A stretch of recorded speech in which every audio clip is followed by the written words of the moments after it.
My name is Matilda Arlen, and I was 39 years old the night I finally understood where I stood in my own family. I had been dreading that dinner all day, the kind of family obligation that sits in your chest like a weight you pretend not to notice until it starts affecting how you breathe. Another gathering at my brother's house.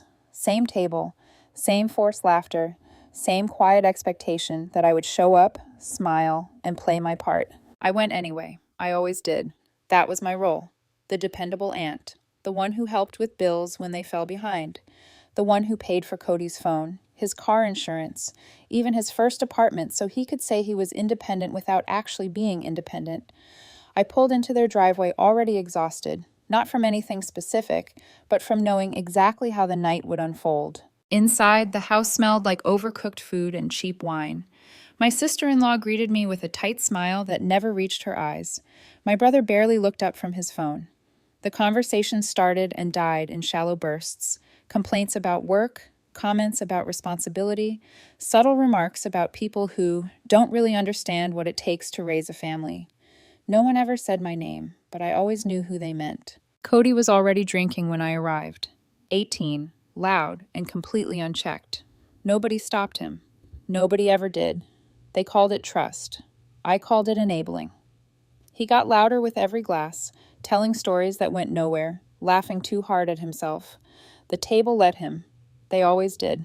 Dinner was exactly as lifeless as I expected. Dry lasagna, forced conversation. Then Cody raised his glass. The room quieted, not because he commanded respect, but because everyone wanted to see what he would say. He smiled like he was about to deliver something clever, something important. "To Aunt Matilda," he said, dragging out the words. "The sad aunt who buys love." The silence came first, thick, measured, like everyone was waiting for permission. Then the laughter followed. My brother, his wife, even my sister, shaking her head like it was harmless fun. I didn't speak. I stared at my plate while something inside me quietly shut down. It didn't hurt right away. What hurt was the clarity, the realization that I wasn't misunderstood. I was understood perfectly, and this was what they thought of me. I left without making a scene, drove home in silence, thought about the birthdays I funded, the emergencies I fixed, the money I spent trying to be present. By the time I pulled into my driveway, I knew exactly what I was going to do. Cody's phone would be canceled, his insurance gone, his rent finished. Let him feel what happens when the bridge you mock finally closes. That was the night everything cracked, and nobody at that table realized it yet. Sunday came and went, with the kind of quiet that feels loud when you're used to chaos. I didn't feel guilty. I didn't feel uncertain. I felt clean, like I'd finally stopped bleeding out slowly and had decided to cauterize the wound instead. Cody tried reaching out that afternoon from someone else's phone. No apology, no accountability, just a casual, almost bored message that said, "Can we talk?" Like the humiliation had been a misunderstanding, like my reaction was the only thing worth discussing. I didn't answer. By then, the cancellations were already in motion. His phone line was terminated. His car insurance was gone. The rent payment that had been quietly leaving my account every month was stopped. It wasn't dramatic. It wasn't loud. It was paperwork. It was the kind of consequence that doesn't look emotional on the surface, but changes everything underneath. Monday morning, my brother called, and the second I saw his name on my screen, I knew exactly what kind of call it was going to be. Not an apology, not a check-in, not even a fake attempt at understanding. It was a correction, a reminder, a boundary he thought he was allowed to enforce. He didn't ease into it. No warm-up. No hello that meant anything. He spoke like a manager confronting an employee who had missed a shift. "So you really canceled everything?" He didn't say Cody's name, just everything. Like I'd shut off heat in the middle of winter instead of cutting loose an 18-year-old who had been living like a king on my dime. "Yes," I said calmly. He let out a sigh, that irritated, dramatic sound people make when they want you to feel like the problem without saying it outright. "Jesus, Matilda, don't you think you're being a little petty?" I didn't respond. I wasn't going to justify myself to someone who had been comfortable letting me carry the weight as long as he could call it family. He kept going, and I could hear the smile in his tone, not warmth, superiority, like he believed this was a tantrum that would burn out. "You act like you're some kind of martyr because you throw money around like it makes you better than the rest of us. But at the end of the day, you're still the woman who spends Christmas alone." My stomach tightened, but not because it hurt. Because it finally confirmed something I'd refused to admit for years. He wasn't angry that Cody disrespected me. He was angry that I reacted. "So don't pretend helping out makes you a hero," he said, voice sharpening. "You've just been buying your way into this family since the day Cody was born." I stayed quiet long enough for the silence to make him uncomfortable. I let it sit between us like a mirror. Because the truth was, I had spent the last decade covering for him, and I could count the receipts like prayer beads. He lost his job in 2017. I covered his mortgage for 4 months. When Cody needed braces, I paid half. When they wanted to surprise Cody with a car for his 17th birthday, they came to me with that same rehearsed softness. Just cosign, nothing major. And I did it. I always did it. I told myself it was love. I told myself it was what family does. Turns out they thought I was trying to buy relevance. "I'm done," I said. He scoffed. "Done with what?" "With acting like this is normal," I said. And my voice didn't shake. That was the part that surprised even me. Then I reminded him of the rental house upstate, the 2-unit property we bought together 10 years ago, using a small inheritance from our mother. I had put up most of the money, and he was supposed to handle maintenance while I handled the books. And for years, he had quietly pocketed half the rental income like clockwork, acting like it was his by default. "I'm taking full ownership," I told him. There was a pause, a real one, not theatrical, not performative. The sound of someone realizing the ground they've been standing on isn't solid. "What?" he said, like he couldn't process it fast enough to fight it. "I had my lawyer draw up paperwork over the weekend," I continued. "Buyout offer, notarized, fair price. You can sign it or contest it. Either way, it's happening." He laughed, sharp and forced, the way people laugh when they're trying to bully you back into the role they assigned you. "You're bluffing." "I'm not," I said. "You're really going to cut your own brother out of the only decent investment he has?" he snapped. "Yes." And that was when his voice changed.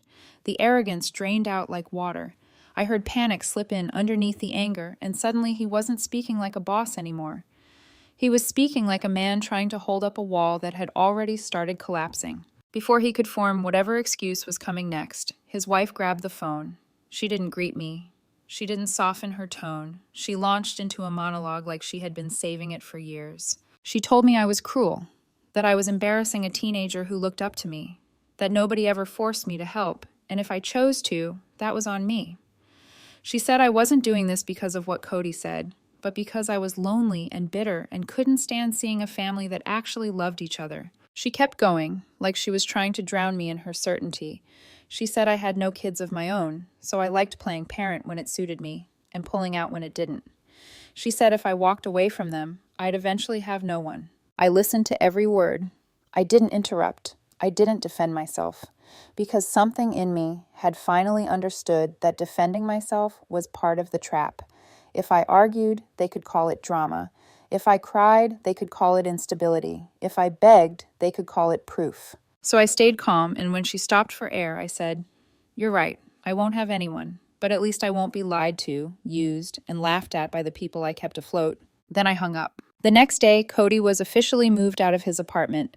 I gave the landlord notice. No screaming, no confrontation, just quiet paperwork that landed like a guillotine. By Friday, he was back under his parents' roof.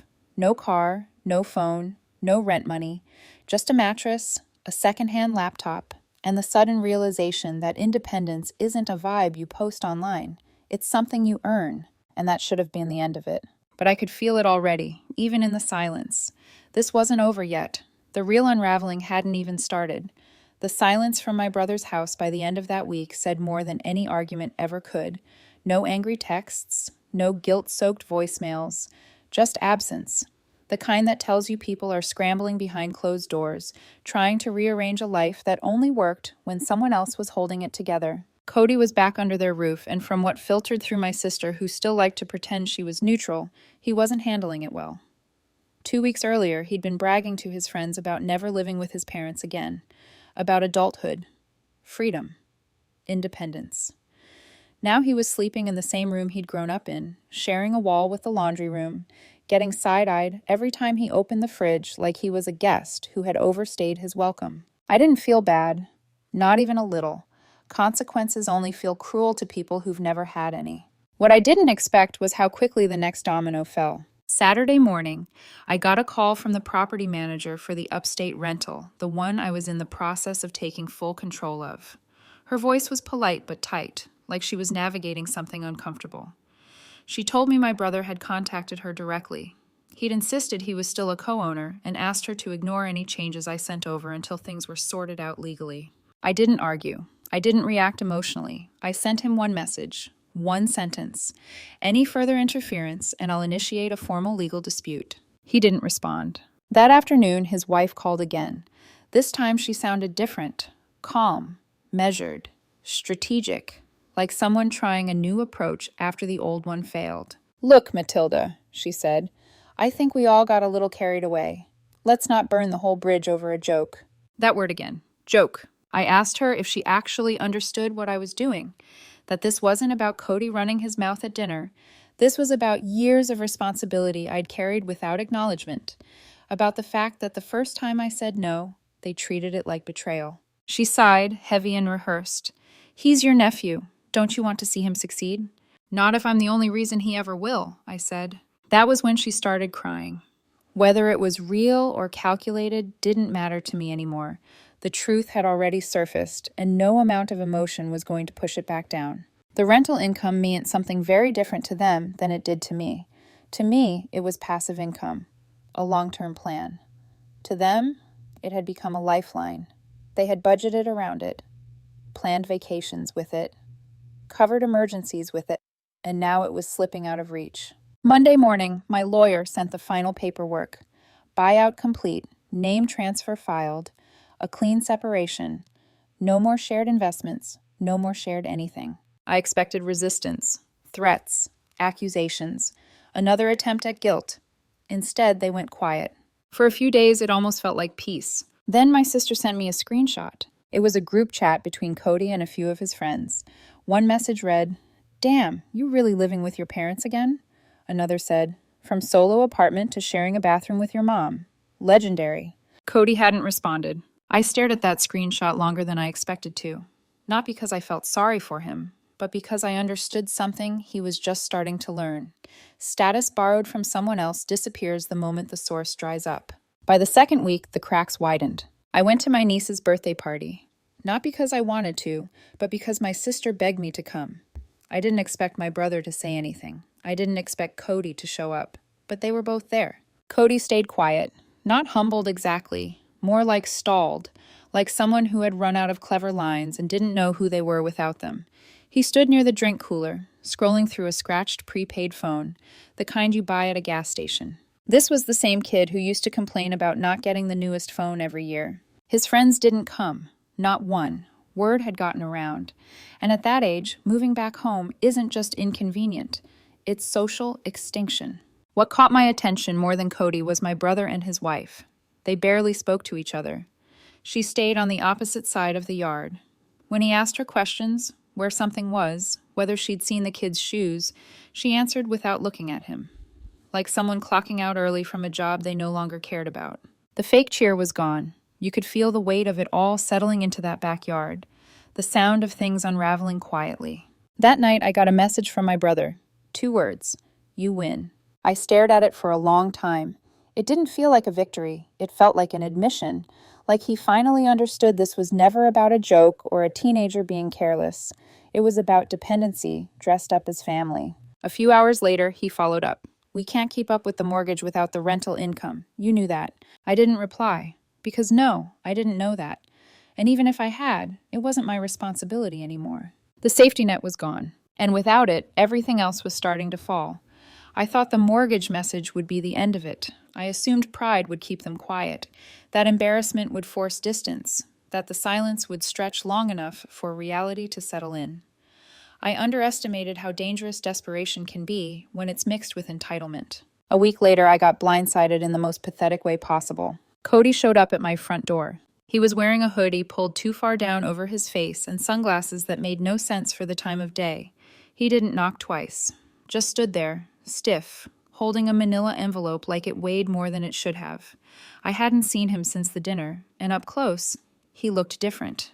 Thinner, maybe, or just deflated, like someone who had lost something invisible and didn't know how to replace it. He handed me the envelope without saying a word. Inside was a typed letter, not legal, not official, just 4 printed pages, single-spaced, titled in bold like it was trying to sound important, a formal request for support. I actually had to read that line twice to make sure my eyes weren't playing tricks on me. He had written in painfully serious language that I had knowingly placed him in emotional and financial distress by abruptly severing support systems that had become foundational to his stability. He used words like abandonment, developmental harm, paternal figure. He said that if I didn't resume financial assistance, he would be forced to pursue other avenues. I flipped to the last page. My brother's name was there too. They had both signed it. I laughed. Not bitterly, not angrily. I laughed out of disbelief. They weren't asking for help. They were staging a moral trial, framing themselves as victims and me as the aggressor for finally stepping away. I didn't respond to the letter. I didn't call. I didn't text. Instead, I made a quiet call. A few years back, I had helped one of the HOA board members in my brother's neighborhood during a messy divorce. Loaned him money when no one else would. He remembered. Favors have long memories when they're done without conditions. I asked him one simple question. Was the house in good standing? It wasn't. They were behind on dues. Not dramatically, just enough to trigger warnings, enough to create pressure, enough to expose how close to the edge they really were. The next board meeting I attended quietly. I didn't speak. I didn't accuse. I just sat in the back while unpaid dues were brought up and documented like any other case. I never mentioned it to my brother. I didn't need to. By Friday, he lost it. He showed up at my house alone this time. No Cody, no buffer. His face was red, not with rage, but panic. He started yelling in my driveway, talking about blood, about family, about how you don't destroy your own over a few mistakes. I waited until he ran out of words. Then I asked him one question. When did you decide that helping you meant owning me? He didn't answer. He just stood there, shaking his head, like someone who genuinely didn't know how we got here. And maybe he didn't. But I did. I watched a family rely on me, laugh at me, then resent me for leaving. And in that moment, I understood something I had avoided for years. I was never really one of them. I was their foundation. And foundations aren't thanked. They're just expected to hold. After he stormed out, everything went eerily quiet. No texts, no emails, no messages filtered through my sister. For the first time in years, nothing tied me to their chaos. It should have felt peaceful. Instead, it felt unfinished, like the story was holding its breath. A month passed. One night, I was at a bar with a friend from college, catching up over drinks that didn't mean anything. He asked if I was still involved in that real estate side hustle upstate. I told him I still had one property, but I'd cut ties with the rest. He frowned. That's weird, he said. I could have sworn I saw a listing under your brother's name. Something in my chest went cold. He showed me his phone. Same address, same house, active listing. And that was when I realized the story wasn't done with me yet. I didn't confront him, not right away. I didn't call. I didn't text. I didn't give him the satisfaction of knowing he'd been caught before I understood exactly how deep the lie went. When I got home that night, I checked the listing myself. It was real. Same property, same photos I remembered from years ago. Different angles, slightly rearranged furniture, but unmistakably mine. The profile listed my brother as the property manager. Cash-only bookings, short-term stays, fully active. I sat at my kitchen table for a long time, phone in my hand, not angry so much as stunned. After everything. After the buyout. After the silence. He hadn't walked away. He'd gone around me. I don't know if it was a key he never returned or a side deal he made with the cleaning service.